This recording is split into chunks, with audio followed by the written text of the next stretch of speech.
In this video I'm showing how I repaired some screen on our patio. I helped a family member do this same repair on a pool cage and the steps were exactly the same. So hopefully this will still be useful if you're working on a pool cage instead of a patio. Our screen was tore out pretty bad at the bottom and it had become possible for lizards and mosquitoes and stuff to start getting inside. And I really have no idea how it got that way. Must have been the wind or something that tore it open. I've had to do this repair several times, so I already had some leftover screen laying around. But you can buy it from anywhere. I think I got this roll from Home Depot for about 40 bucks.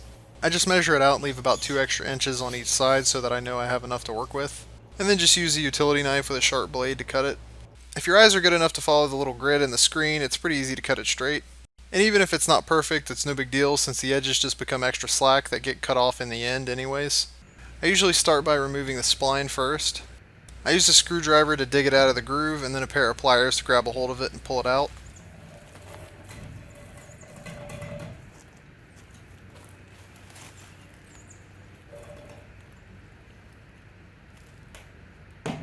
And just do this around all 4 sides of the window. The screen should come right out, but you might want to check the grooves all the way around to make sure there's no little pieces left over. Then it's time to hang the new screen and get it positioned in place.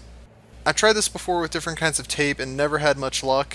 Then I found these clips on Amazon and they make this job so much easier, especially if you have an emphasis on the yourself part of doing it yourself. These are a huge help. There's not a whole lot to them, they're just little pieces of metal kind of bent in the Pac-Man shape. And the way they work is you just use them to push the screen into the groove and the springiness holds them in place. Anyhow, I just go all the way around the window, clipping the screen up. And it helps at the beginning to try to get it as straight as you can. Since the screen does have the grid in it, if it's too crooked, you can kind of tell if you look close enough. After I have the screen all pinned up and I've made any needed final adjustments on the clips, it's time to put the spline in. One thing I've learned by doing this is that patios and pool cages use the flat spline as opposed to the round kind. You can also pick this up from anywhere. I got it from Home Depot for 8 bucks. I'll start by measuring out the lengths of spline that I'll need and cut it a little bit longer just to be sure. Then I start rolling the spline into place and removing the clips as I go. And there is a trick to making this easier. The tool that I'm using is just a cheapo spline roller. There's nothing special about it. I got this one from Lowe's. It was only about 4 bucks. And I would recommend buying a roller like this that has one wheel on each side as opposed to the yellow kind that just has one wheel. You can see in the shot here that one of these wheels is kind of concave. It has a little groove in it. And the wheel on the other side is convex. So what I do is I start with the convex side and I sort of hold the roller at 45 degrees and pre-roll the screen into the groove. This contours the screen into about the same shape it needs to be for the spline to go in easily. I found that if you don't do this pre-rolling, then you have to apply a whole lot more pressure whenever you're rolling the spline in to get everything to seat down into place. And you can see here that the screen actually kind of stays molded into that groove. As for the flat spline, it's kind of shaped like an uppercase letter D, with a flat surface on one side and then a curved surface on the other side. Now if you watch other videos and read online, you'll find all kinds of conflicting instructions and preferences on which direction to install the spline. But from what I've found, the consensus seems to be that the flat part of the spline should go into the groove against the screen, and the rounded part should come in contact with the roller and be visible after the spline is installed. As for rolling the spline in, I just start in the corner with the beginning of one of the strands. And for this part you just use the little concave wheel on the roller and just run it over the spline and seat it in place. Anyhow, this is how I've done all of mine so far and it seems to hold just fine.